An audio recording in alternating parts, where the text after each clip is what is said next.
Hello everyone. Today I'm here with a quick revision of the chapter Solutions. What is a solution? It is a homogeneous mixture of two or more chemically non-reacting substances. Their composition can be varied within certain limits. And if only two components are present in it, we call it as a binary solution. As you know, a solution is made up of solute and solvent. In a binary solution, the component that is present in smaller amount is called solute, while the other component which is present in larger amount is called as solvent. And if water is the solvent, then that solution is called as aqueous solution. Depending on the physical state of the solute and the solvent, solutions are classified into 9 types. So let's see the types of solutions. The first one is solid in solid. Examples are alloys. Second one is liquid in solid. Examples are hydrated salts.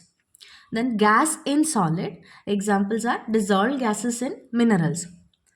Then we have solid in liquid. Example is sugar solution. Liquid in liquid, example is ethanol dissolved in water. Then we have gas in liquid, example is aerated drinks. Then we have solid in gas, example is iodine vapor in air. Liquid in gas, example is humidity present in air. Then finally we have gas in gas, example is air. So that is about classification of solutions. Next important topic is expressing concentrations of solutions. We have different ways with which concentrations of solutions can be expressed. Let's study them one by one. First one is percentage. We have mass percentage and volume percentage. For a solid in liquid solution, it is grams of the solute in 100 gram of the solution, that is mass by mass, or grams of the solute in 100 ml of solution, that means mass by volume percentage. Then for a liquid in liquid system, it is grams of the solute dissolved in 100 gram of the solution, which is again mass by mass, or it could be volume of the solute in ml in 100 ml of the solution, which is called as volume by volume percentage.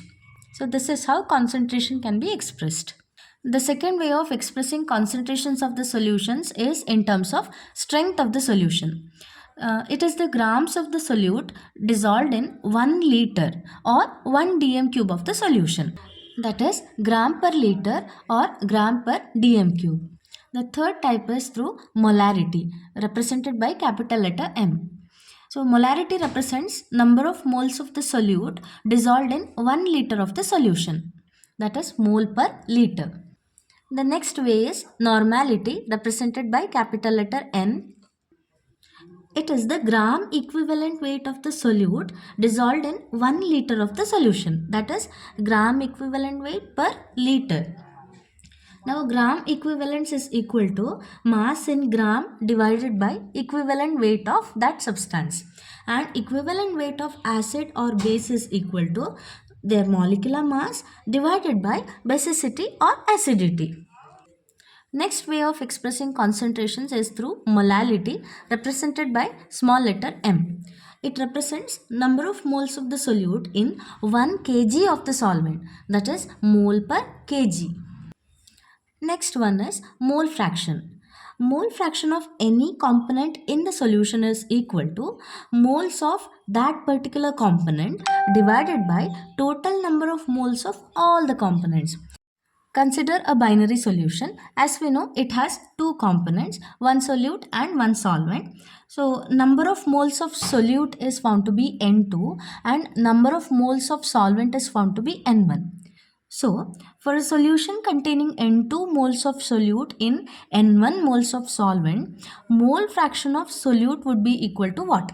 So let's see that. The mole fraction is represented by symbol chi.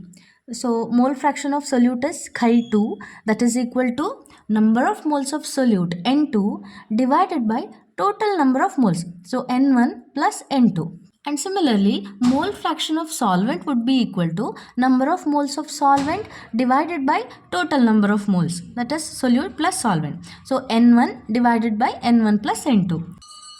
And remember students, always the sum of mole fractions of all components is equal to 1. So here mole fraction of solvent plus mole fraction of solute is equal to 1. Similarly, we have mass fraction.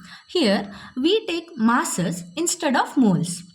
For a solution containing W2 gram of solute in W1 gram of solvent, mass fraction of the solute would be equal to W2, that is mass of the solute divided by total mass. So W1 plus W2, and mass fraction of solvent would be equal to W1 divided by W1 plus W2.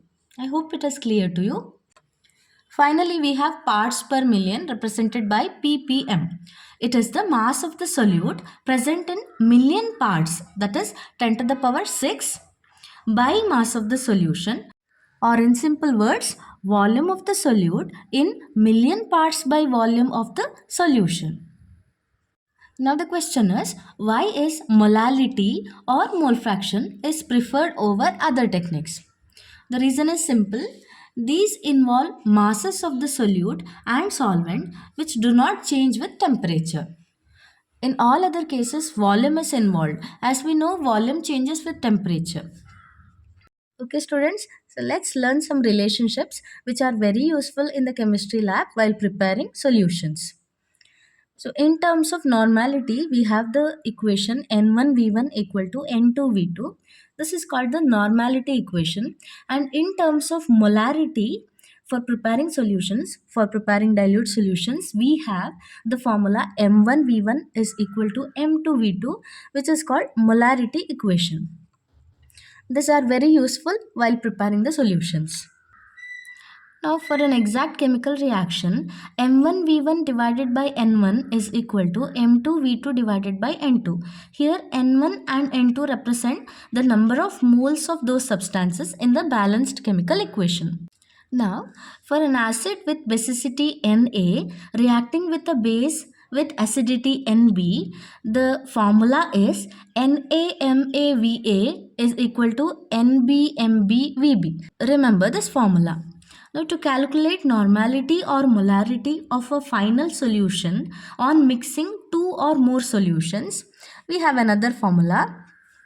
N1V1 plus N2V2 is equal to N3 of V1 plus V2, or in terms of molarity, M1V1 plus M2V2 is equal to M3 of V1 plus V2. N3 and M3 are normalities and molarities of final solutions after mixing. Now let's see what is meant by solubility of a solid in liquid. So solubility is the maximum amount of the solute in grams which can dissolve in 100 gram of the solvent to form a saturated solution at that particular temperature. Now let's see what are the factors affecting solubility of a solid in a liquid. There are two main factors. First one is nature of the solute and nature of the solvent. So it is simple, like dissolves like. So if you have a polar solute, it easily gets dissolved in polar solvent. Similarly, a non-polar solute gets easily dissolved in non-polar solvent. Next is temperature. If dissolution process is endothermic in nature, that means for dissolving a solute in solvent, if you have to supply heat energy, then solubility will increase with temperature. And if dissolution process is exothermic, that means when a solute dissolves in solvent, if heat energy is liberated, in that case the solubility will decrease with increase of temperature.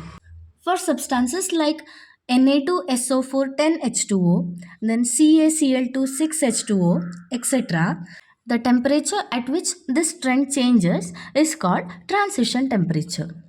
Next topic is effect of pressure on solubility of a gas in a liquid, which is explained by Henry's law. Now consider a system like this. Here we have a liquid in a container. Now at the surface, the gas and liquid are in equilibrium with each other.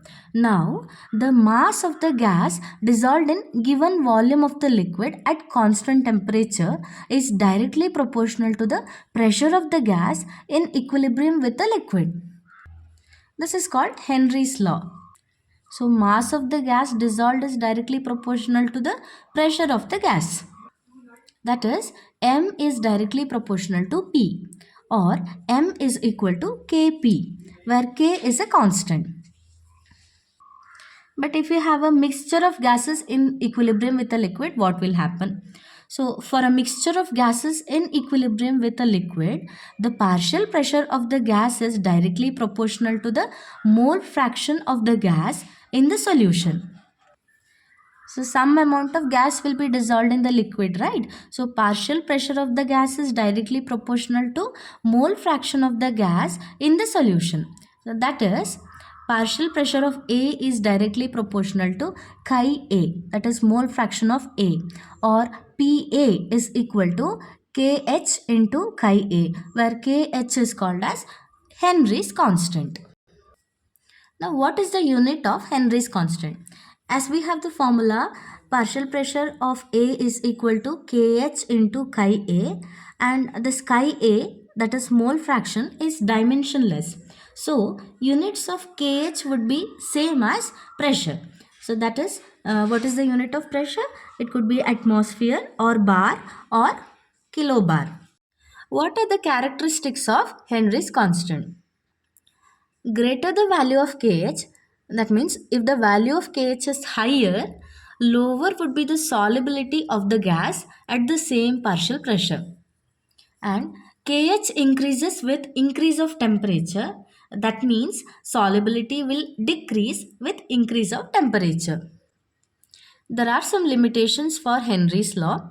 Henry's law is valid only when pressure is low and temperature is high, and it is applicable for those gases which do not undergo chemical reaction in the solvent, or for the gases which do not undergo compound formation with the solvent, or the gases which do not undergo association or dissociation in the solvent.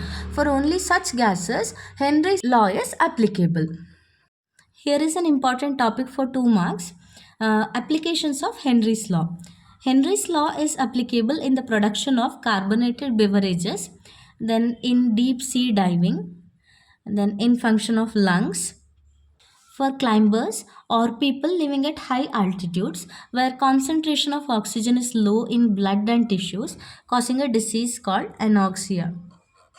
Let's study about solid solutions, that is, solutions of solids in solids. When some atoms, ions, or molecules of one solid present at its lattice sites are replaced by those of a similar solid having nearly same size, the solids obtained are called substitutional solid solutions. Example is brass. If in the lattice of a solid, atoms of some other solid small in size occupy interstitial sites, the solids obtained are called interstitial solid solutions. Example is steel, iron plus carbon. Now let's learn about vapor pressure. Vapor pressure is the pressure exerted by vapor present in equilibrium with a solution at a particular temperature. So here is a beaker containing a solution. Above that, its vapors are present. So the pressure exerted by the vapors present in equilibrium with the solution at a particular temperature is called as vapor pressure. Okay students, when you dissolve a non-volatile solute in a liquid solvent, the vapor pressure of the vapors present above that solution will decrease. So why lowering of vapor pressure occurs on dissolving a non-volatile solute in a liquid solvent? So this is because some of the molecules of the volatile liquid solvent on the surface are replaced by those of the non-volatile solute. So vapor pressure decreases. Next topic is vapor pressure of liquid-liquid solutions and an important law called Raoult's law. Vapor pressure of a component in the solution is equal to the mole fraction of that component in the solution multiplied by vapor pressure of that component in the pure state. This is called as Raoult's law. So, for a solution of components A and B, vapor pressure of A, PA, would be equal to mole fraction of A multiplied by vapor pressure of pure A.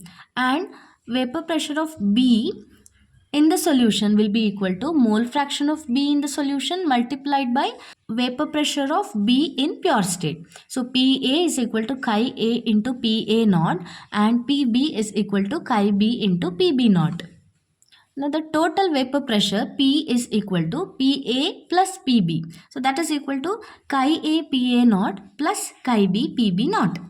As we studied earlier, sum of the mole fractions of all the components in a solution is equal to 1. So chi A plus chi B is equal to 1, which means chi A is equal to 1 minus chi B.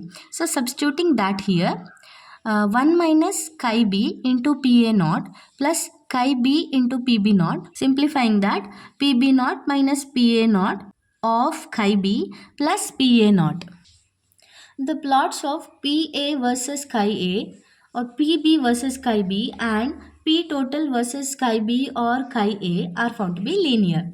Evidently, mole fractions in the vapor phase will be YA is equal to PA by PA plus PB, that is PA divided by P total, and YB will be equal to PB by P total, or in simple words, PA is equal to YA into P total and PB is equal to YB into P total. Now we will see Raoult's law for non-volatile solutes.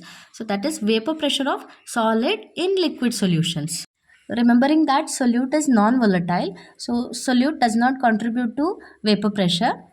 Vapor pressure of the solution is completely equal to vapor pressure of the solvent in the solution. So that is PS, vapor pressure of solution, is equal to chi 1 into P naught, mole fraction of solvent, into vapor pressure of solvent in pure state.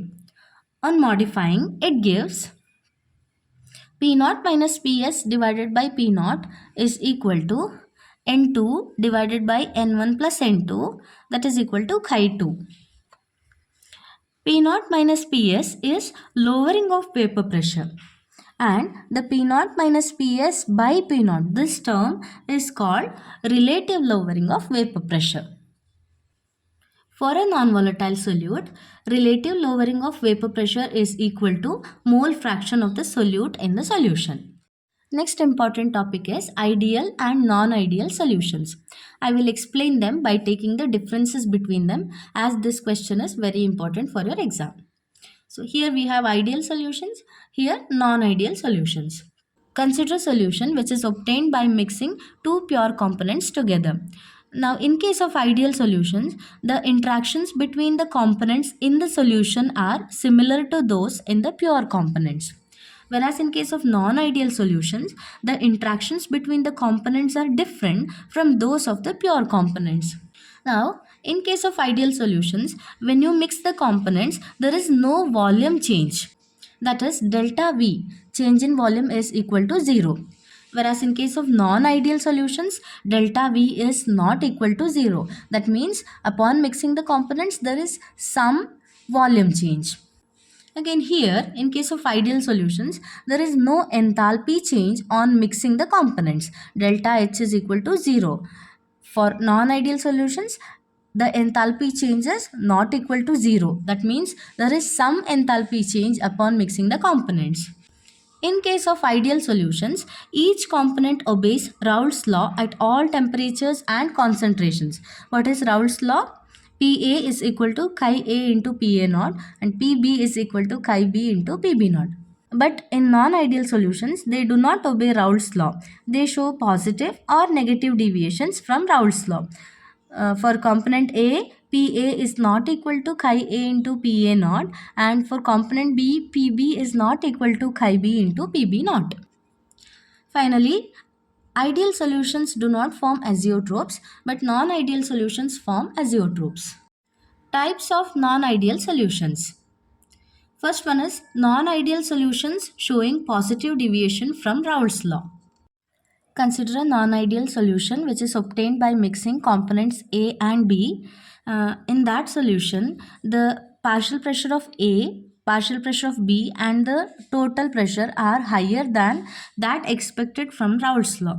This is because their A-B interactions are weaker than the interactions in the pure state. So AB interactions are weaker than AA interactions or BB interactions. The examples for non-ideal solutions showing positive deviation from Raoult's law are ethanol cyclohexane mixture or carbon disulfide acetone mixture, etc. For such solutions, the volume change upon mixing is found to be positive. Similarly, the enthalpy change upon mixing the components is also found to be positive. Second type is non-ideal solutions showing negative deviations from Raoult's law. In that case, their PA, PB and P total are lower than that expected from Raoult's law. This is because their AB interactions are higher than AA or BB interactions. The examples for such systems are chloroform acetone system, etc. For such solutions, the change in volume upon mixing the components is found to be negative. Similarly, the enthalpy change, delta H mixing, is also found to be negative.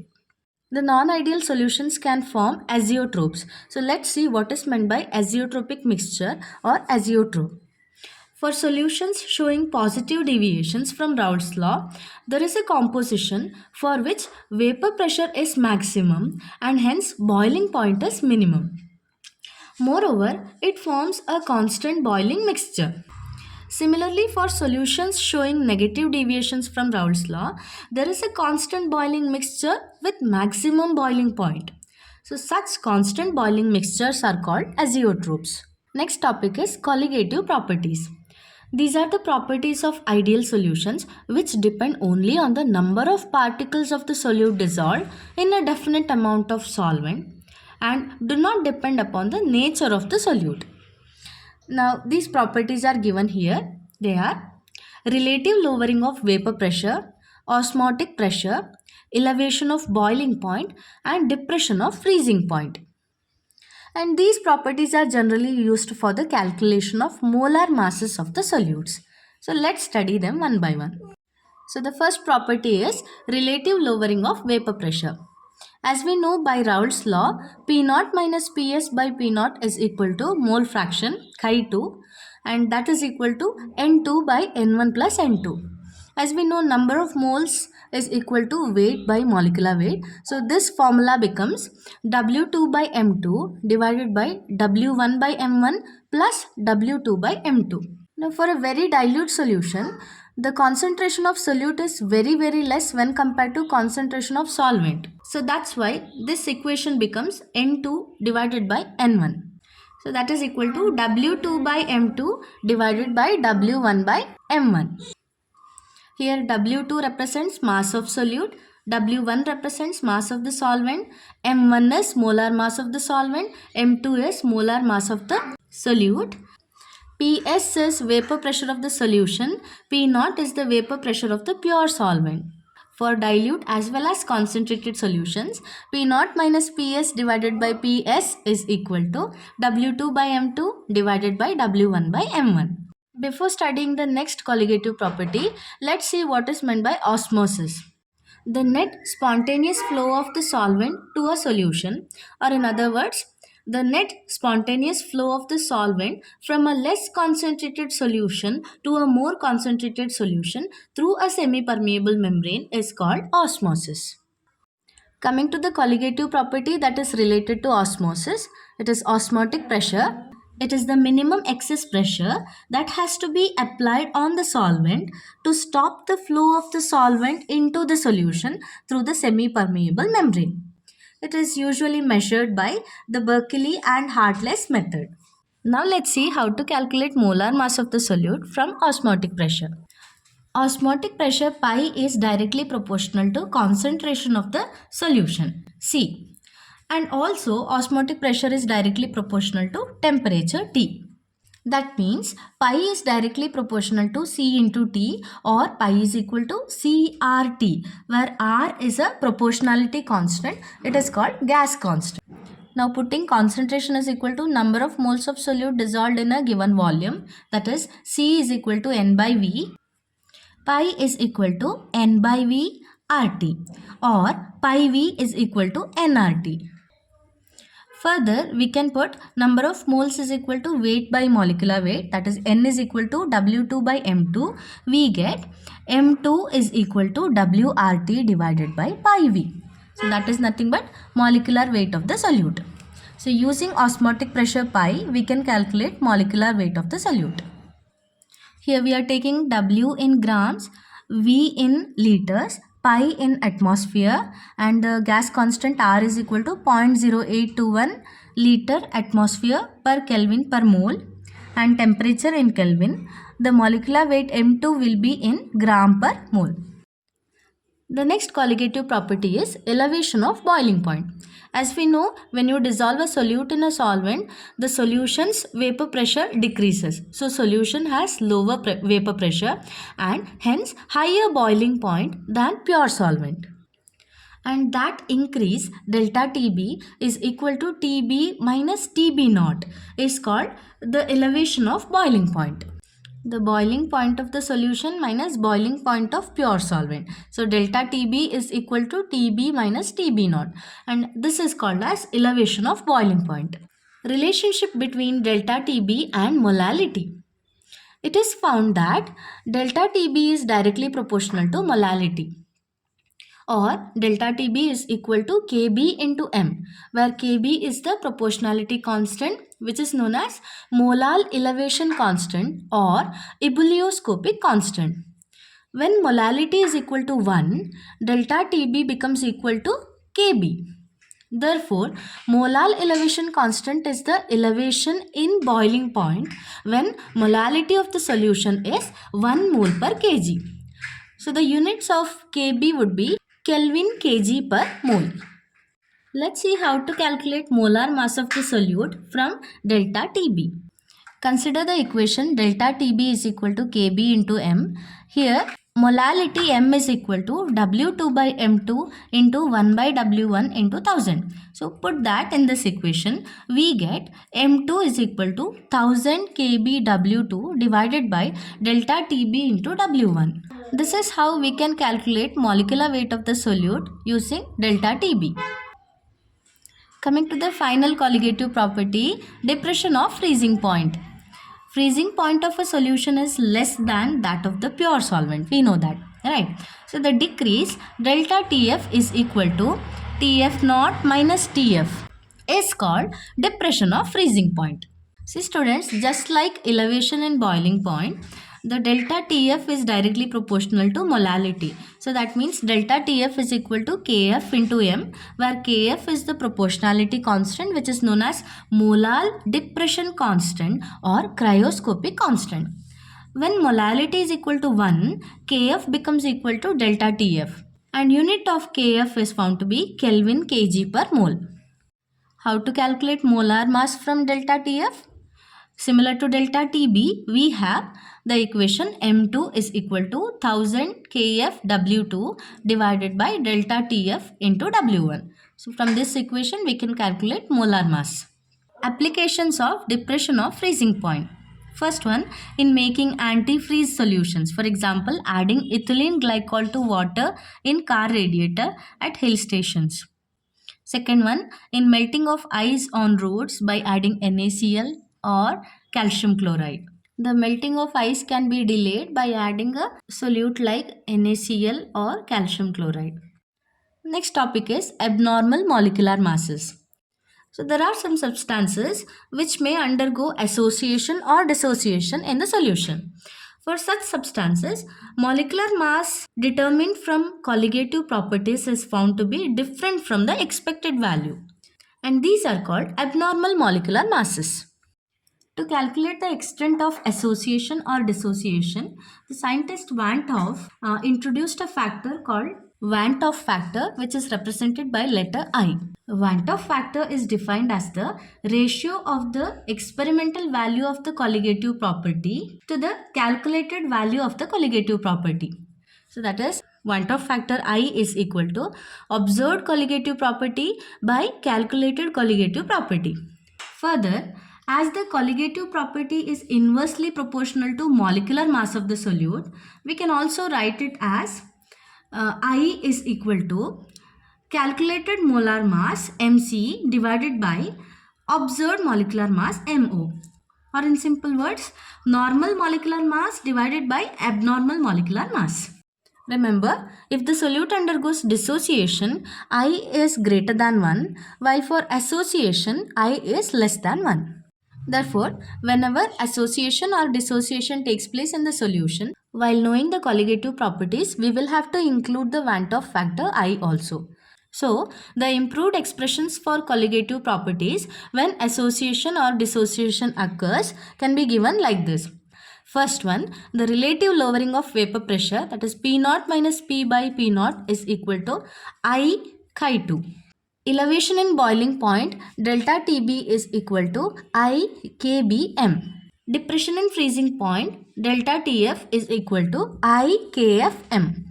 Osmotic pressure pi is equal to I n by V RT. So these are the improved expressions including Van 't Hoff factor. Okay students, so that was about a quick revision of the chapter solutions. For detailed explanations and derivations, you can go through the textbook. So thank you so much for watching.